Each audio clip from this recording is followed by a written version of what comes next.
और परमात्मा कहते हैं कि राम किसी को मारे नहीं, मारे तो हत्यारा राम, अपने आप ही मर जाएंगे ये कर कर खोटे काम। एक सत्संग में परमात्मा ने, आजामेल का एक सत्संग था जिसमें हमें परमात्मा ने बताया कि जिस समय नारद के रूप में परमात्मा आजामेल के घर पे आए थे, जब वो गांव से बाहर रहा करता था 1.5 मील दूर, क्योंकि लोग उसको भड़वा समझ के और उसकी जो पत्नी थी उसको जो है मतलब वैश्या समझ के, उन दोनों ने आपस में भाई अपने रिश्ते बना लिए थे, उन्होंने अपनी शादी कर ली थी, तो गांव वालों ने उनको गांव से बाहर निकाल दिया था। तो 1.5 मील दूर जाके उन्होंने अपने जंगल में झोपड़ी डाल ली थी। वो अपना शिकार करता था, अपने हाथ से अपनी शराब निकालता था, वो बनाते थे, खाते थे, अपना जीवन जी रहे थे, वो दोनों ही थे।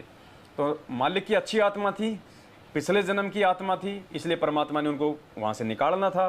परमेश्वर नारद का रूप बना के उनके घर पे गए, और गए तो उन्होंने खातिरदारी करी, क्योंकि बहुत दिनों बाद में कोई इंसान उनके घर पे आया था, और वो भी महात्मा साधु, क्योंकि पिछले जन्म की आत्मा थी, संस्कार उन्हें अंगड़ाई ली।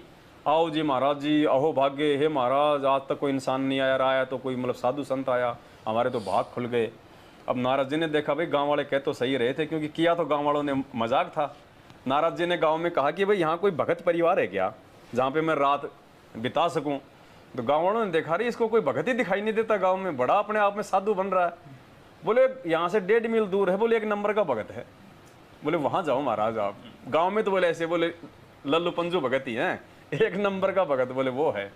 उन्होंने तो महाराज जी को नीचा दिखाने के लिए वहां भेजा था कि वहां जाके देखेगा, वो गादड़ मार के ले आएगा, हाथ से वो शराब निकालेगा, वो नशे में वो पड़ा होगा। तो वहां गए तो बड़ी खातिरदारी करी शाम, और उसने देखा भाई मैं तो बिल्कुल भगत परिवार में आ गया। अब शाम को उधर से आजामेल आया, गादड़ मार के ले आया, गुरुजी कहते हैं टांग के ला रहे पीछे, और ला के यूं पटका चौक में, ले भगवान आज तो बड़ी मुश्किल से मिला है बना सब्जी। और वो नारद जी ने देखा, रे भाई क्या चक्कर हो गया ये। बोले बेटा ये कौन है? बोले जी आपका भगत है। मेरा भगत? बोले ऐसा? बोले तुम, थारे आचार विचार तो ऐसे लग रहे मतलब भगतों से भी उत्तम, और ये क्या कर दिया तुमने? बोले जी क्या बात? बोले भाई मैं नहीं रहूंगा यहाँ पे, मैं तो सोचा रहा ये कोई भगत का घर है। तो उन्होंने, दोनों ने जो है वो पैर पकड़ लिए, आजामेल ने भी पैर पकड़ लिए, और उसकी जो धर्म पत्नी थी उसने भी पैर पकड़ लिए। और क्या कहा गुरुजी ने? पैर छोड़े नहीं, रोने लग गए, और कहा कि महाराज हमारे घर से साधु संत यदि भूखा जाएगा, हम तो नरक के भागी बन जाएंगे। हे भगवान, हमारे घर से साधु संत भूखा नहीं जाना चाहिए। काफी मिन्नत की, तब कहीं जाके फिर उनको संकल्प दिलवाया नारद जी ने कि आज के बाद में ये नहीं करोगे। उन्होंने कहा कि आज के बाद नहीं करेंगे, जो आप कहोगे वही आज्ञा पालन करेंगे, आप हमें आपकी जो भक्ति विधि है वो समझाओ, वो बताओ। कहने का मतलब है दोनों ने पैर पकड़ के कहा कि हमारे घर से यदि साधु संत भूखा जाएगा, हमारे को तो नरक में भी ठिकाना नहीं मिलेगा।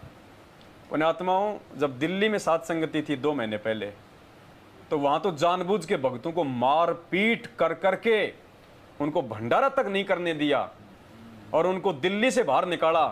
पुण्यात्माओं, दिल्ली डूबेगी, बचा नहीं सकता कोई आने वाले समय में।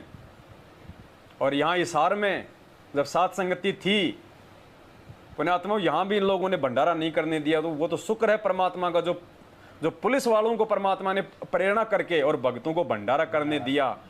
इन नालायकों ने भंडारा नहीं करने दिया।